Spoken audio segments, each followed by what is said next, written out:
Welcome back to our YouTube channel. നമ്മളിന്ന് travel വ്ളോഗാണ് ചെയ്യുന്നത്. നമ്മളിന്ന് എങ്ങോട്ട് പോകാമെന്ന് ചുട്ടു പറഞ്ഞു. നാട്ടിലേക്ക് പോവാം. കാറിലാണ് നാട്ടിലേക്ക് പോകുന്നത്. അപ്പോൾ പോയി കഴിഞ്ഞാൽ ഞാനൊരു 5 months ഒക്കെ കഴിഞ്ഞിട്ട് തിരിച്ചു വരുമോ ഇൻഷാല്ലാ. അപ്പോൾ ഓക്കെ, നമുക്ക് ട്രാവൽ വിശേഷമാണ്. അപ്പോൾ നമ്മൾ കാറിലാണ് നാട്ടിലേക്ക് പോകാനായിട്ട് പ്ലാൻ ചെയ്തേക്കുന്നത്. നമ്മളൊരു 5 മണിയായപ്പോഴത്തേക്കും സ്റ്റാർട്ട് ചെയ്തു രാവിലെ വെളുപ്പിനെ. ഹായ് ഗായ്സ്, നമ്മൾ എണ്ണ അടിക്കാൻ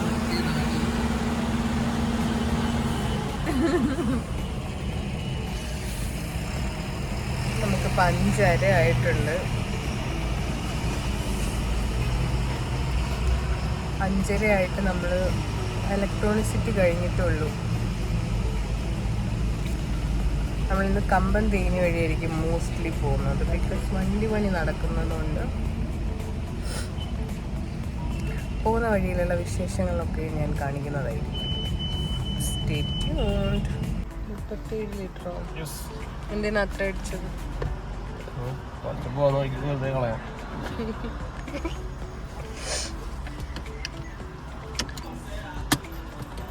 ഞാൻ പോകുന്നതിൽ വിഷമമുണ്ടോ? എന്നെ ഇനി 5 മാസം കഴിഞ്ഞിട്ടേ കാണും ഇൻഷാല്ലാ. ഞാൻ തിരിച്ചെടുക്കും. സന്തോഷാണെന്നൊക്കെ. Party mode on. നമ്മളങ്ങനെ ഗെയിം സ്റ്റാർട്ട് ചെയ്യാണ്.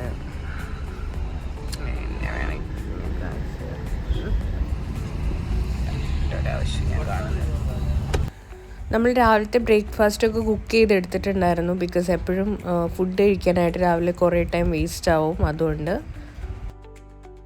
നമ്മൾ വീട്ടിൽ നിന്നുണ്ടായിരുന്നു.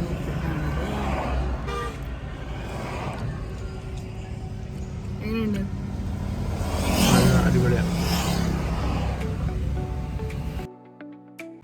ഒരു 8 മണി കഴിഞ്ഞപ്പോൾ തന്നെ നമുക്ക് വിശന്നതുകൊണ്ട് നമ്മൾ പിന്നെ സൈഡിൽ നിർത്തിയിട്ടിട്ട് നമ്മളങ്ങനെ എടുത്ത ഫുഡൊക്കെ കഴിച്ചുകൊണ്ട് അവിടെ ഇരിക്കുകയാണ്. എങ്ങനെയുണ്ടായിരുന്നു രാവിലത്തെ യാത്ര?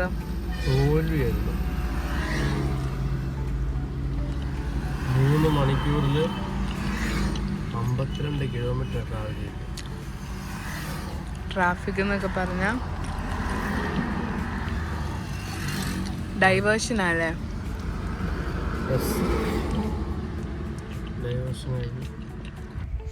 അങ്ങനെ നമ്മൾ യാത്ര കണ്ടിന്യൂ ചെയ്യാണ്. രാവിലെ ഒരു 3 hours നമുക്ക് വേസ്റ്റായി ബ്ലോക്ക് കാരണം. അതുകൊണ്ട് നമുക്ക് ഒരുപാട് ടൈം വേസ്റ്റായിപ്പോയി. എന്നാലും നമ്മൾ ഒരു 12 മണിയെങ്കിലും ആകുമ്പോൾ വീട്ടിലെത്തും എന്നുള്ള ഇതിലാണ് പോകുന്നത്.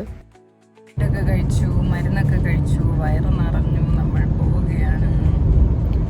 നമ്മളിങ്ങനെ ഹോൾട്ട് ചെയ്യൽ ഭയങ്കര കുറവായിരുന്നു. എത്രയും പെട്ടെന്ന് എത്തണം എന്ന് വെച്ചിട്ട്. പിന്നെ ഇടയ്ക്ക് ഇങ്ങനെ ഒന്ന് കരിക്ക് കുടിക്കാൻ നിർത്തിയിട്ടുണ്ടായിരുന്നു.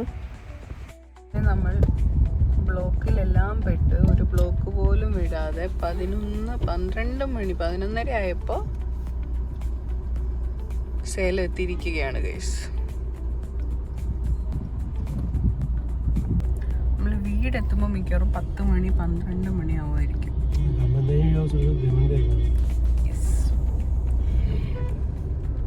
സോ സേലത്തു നിന്ന് നമ്മൾ കമ്പം തേനി വഴി വേറെ റൂട്ടാണ് എടുക്കുന്നത്. നമ്മളെപ്പോഴും പോകുന്ന റൂട്ടല്ല. അപ്പോൾ ഫസ്റ്റ് ടൈമാണ് നമ്മൾ ആ ഒരു വഴി പോകുന്നത്.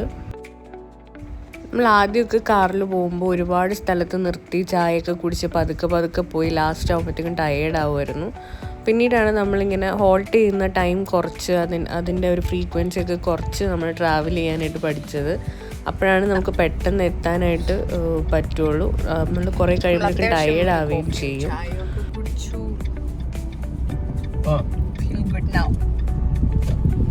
ഈ ഒരു വഴി പോയതിൻ്റെ ഒരുപാട് ബെനിഫിറ്റ്സ് നമുക്കുണ്ടായിരുന്നു. ഫസ്റ്റ് ഓഫ് ഓൾ നല്ല റോഡാണ്. പിന്നെ നമുക്ക് ടോള് കുറവായിരുന്നു, തിരക്ക് കുറവായിരുന്നു. അതിന് ഒരുപാട് ഗുണങ്ങളുണ്ടായിരുന്നു ആ വഴി പോകുന്നതിൻ്റെ.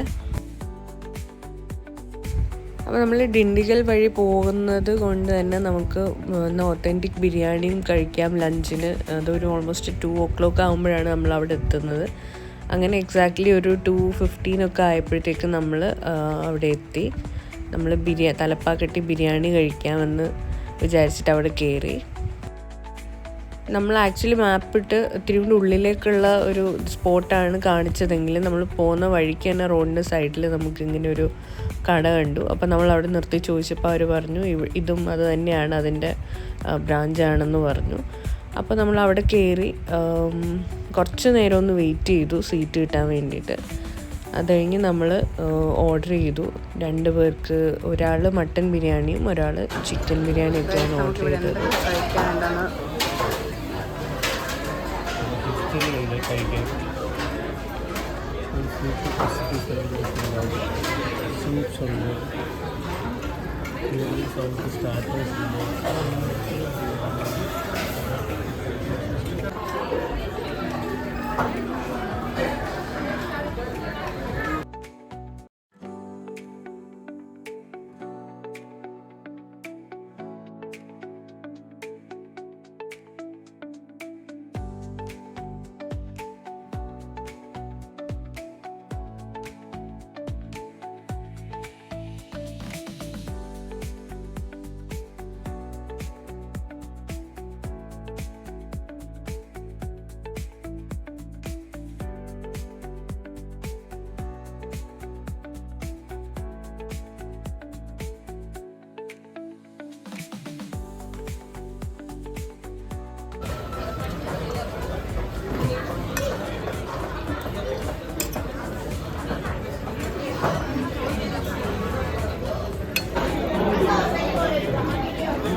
ചിക്കനല്ല, റൈസ് പ്ലസ്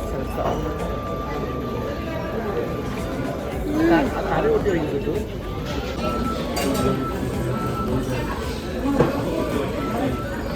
കഷ്ടപ്പെട്ട് വന്നതിന് കാര്യമുണ്ട്. മധുരയാണ്.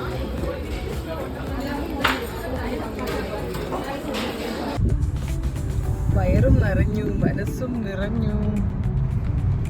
അങ്ങനെ നമ്മൾ പിന്നീട് അങ്ങോട്ട് പോയ വഴിയൊക്കെ കാണാൻ ഭയങ്കര രസമായിരുന്നു.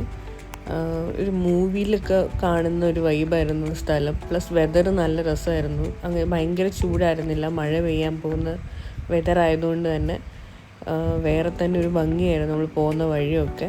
പിന്നെ അധികം ഒന്നും നിർത്താൻ പറ്റാത്തത് കൊണ്ട് നമ്മളങ്ങനെ ആസ്വദിച്ച് അങ്ങോട്ട് പോയി. പിന്നെ ഭയങ്കരമായിട്ട് അടിപൊളി എന്ന് തോന്നുന്ന സ്ഥലത്തൊക്കെ ജസ്റ്റ് ഒന്ന് നിർത്തി കുറച്ച് നേരം ഒന്ന് നിന്നിട്ടാണ് നമ്മൾ പോയത്.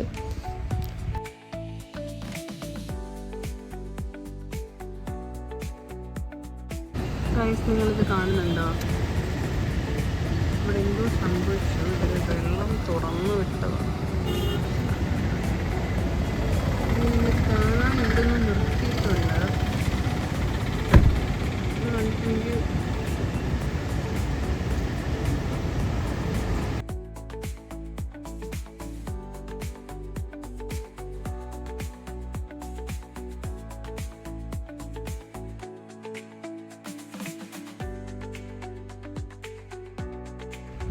അങ്ങനെ അത്യാവശ്യം ഭംഗിയുള്ള സ്ഥലത്തൊക്കെ ഒന്ന് ജസ്റ്റ് നിർത്തി ആസ്വദിച്ച് നമ്മൾ വണ്ടി വിട്ടു. 6 മണിയാകുമ്പോഴത്തേക്കും നമ്മൾ തേക്കടി എത്തുന്നതാണ് മാപ്പിൽ കാണിക്കുന്നത്. എന്നാലും ഇടയ്ക്ക് 1-2 സ്ഥലത്ത് നമ്മളങ്ങനെ നിർത്തിയത് കൊണ്ട് ഒരു കുറച്ച് ടൈമും കൂടെ ഒന്ന് ലേറ്റായി. ഒരു ½ ആൻ അവർ കൂടെ കഴിഞ്ഞിട്ടാണ് നമ്മൾ ചെക്ക് പോസ്റ്റ് കടന്നത്. അപ്പോഴത്തേക്കും മഴയും തുടങ്ങി. ഫൈനലി നമ്മൾ കുമളി എത്തിയിട്ടുണ്ട്. 6:30. അങ്ങനെ നമ്മുടെ അറിയാവുന്ന സ്ഥലമൊക്കെ കണ്ടു തുടങ്ങി. കോട്ടയം എന്നൊക്കെ കണ്ടപ്പോൾ ഒരു സന്തോഷം വന്നു. പിന്നെ ഇനി അങ്ങോട്ട് എങ്ങനെയാവും എന്നുള്ള ഒരു പേടി ഉണ്ടായിരുന്നു. ഒരുപാട് തിരക്കാണോ, മഴയാണോ, ഹെയർ പിൻ ഉണ്ടല്ലോ, അങ്ങനെയൊക്കെ നമ്മളിങ്ങനെ കുറച്ച് പേടിച്ചു. ഇനി സ്റ്റേ എടുക്കേണ്ടി വരുമോ എന്നൊക്കെ വീട്ടിൽ നിന്ന് വിളിച്ച് ചോദിക്കുന്നുണ്ടായിരുന്നു. പക്ഷേ വലിയ തിരക്കൊന്നും ഉണ്ടായിരുന്നില്ല, വലിയ കുഴപ്പമില്ലാണ്ട് നമുക്ക് വരാൻ പറ്റി. പിന്നെ ഇതുപോലെ വെള്ളച്ചാട്ടം കണ്ടപ്പോൾ ഒരുപാടായതുകൊണ്ട് തന്നെ അവിടെ നമ്മൾ കുറച്ച് നേരം നിർത്തി അതും കൂടെയൊക്കെ കണ്ടിട്ടാണ് നമ്മൾ പിന്നെ വണ്ടി വിട്ടത്. അവിടെ നിന്നൊരു ചായയും ബജിയൊക്കെ കഴിച്ചു. ഞാനൊരു ഇലയട കഴിച്ചു. അങ്ങനെ നമ്മൾ കുറച്ച് നേരം അവിടെ ഒന്ന് നിന്ന്. അപ്പോഴത്തേക്കും നല്ല മഴ പെയ്യുന്നുണ്ടായിരുന്നു, കോട ഇറങ്ങുന്നുണ്ടായിരുന്നു. എന്തായാലും നമുക്ക് അതൊക്കെ കിട്ടി. ഒരുപാട് കാലമായി അങ്ങനത്തെ ഒരു അങ്ങനെ അത്യാവശ്യം നല്ലൊരു റൈഡൊക്കെ കഴിഞ്ഞ് നമ്മളൊരു 10:30 ആയപ്പോഴത്തേക്ക് എന്തായാലും നമ്മൾ വീട്ടിലെത്തി.